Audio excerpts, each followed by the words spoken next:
ఇక టీడీపీ కార్యాలయంలో ఆ పార్టీ నేత నానపనేని రాజకుమారి మీడియాతో మాట్లాడుతున్నారు. ఆ కార్యక్రమాన్ని ప్రత్యక్ష ప్రసారం ద్వారా చూద్దాం. కృష్ణ గారికి అవార్డు ఇచ్చింది మీరు పొగిడించుకోవడానికా, మళ్ళీ ముఖ్యమంత్రి కాబోయే ముఖ్యమంత్రి అని రాజశేఖర రెడ్డి అని చెప్పించుకోవడానికా? ఎవడబ్బా సొమ్మని చెప్పని ప్రజల డబ్బుతోటి మిమ్మల్ని మీరు పొగిడించుకుంటారా? ఇది తీవ్రంగా ఖండిస్తున్నాం. ఇటువంటి సంఘటన జరగడం చాలా దురదృష్టకరం. అనేక మంది సినిమా పెద్దలకు అవమానం జరిగింది. అనేక పక్షవాదాన్ని వహించారు. నాగబాబు గారిని అసలు పిలవలేని అవార్డు ఉంది ఆయనకి, కానీ ఆయన కూడా పిలవకుండా అవమానపరిచారు. రాఘవేంద్రరావు గారు పెద్దలను అవమానపరిచారు. అనేక మంది ఇంకా సీనియర్స్ ఎంతో మంది అవమానపరిచారు. ముఖ్యమంత్రి హడావుడిగా ఇలా వచ్చాడు, అలా వెళ్ళిపోయాడు.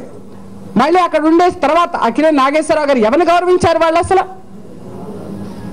వీళ్ళకి అనుకూలంగా ఎవరైతే మాట్లాడారో వాళ్ళకి పెద్దపీట వేశారు, వాళ్ళకి అవార్డ్స్ ఇచ్చుకున్నారు, వాళ్ళతో మాట్లాడించుకున్నారు. అది కూడా ఎన్టీఆర్ గురించి కాకుండా, అవార్డు గురించి కాకుండా, దాని ఔన్నత్యాన్ని గురించి కాకుండా, వాళ్ళ సినిమా రంగాన్ని గురించి కాకుండా, పరిశ్రమల గురించి కాకుండా, కాంగ్రెస్ పార్టీ గురించి, ఎన్నికల గురించి, జలయజ్ఞానం గురించి మాట్లాడతారు. బుద్ధుందా అసలు మాట్లాడే వాళ్ళకి కానీ, ఈ ఏర్పాటు చేసిన వాళ్ళకి కానీ? ఇంకెప్పుడు ఇట్లాంటి తప్పుడు పనులు చేయొద్దని చెప్పి ఆంధ్రప్రదేశ్ ప్రజానీకం తరఫున, సినీ ఇండస్ట్రీస్ తరఫున, కళాకారుల తరఫున కూడా నేను ఈ ప్రభుత్వానికి మామూలు సూచన కాదు, వార్నింగ్ ఇస్తున్నాం. ఇట్లాంటి పిచ్చి పిచ్చి పనులు చేయొద్దని చెప్పినని.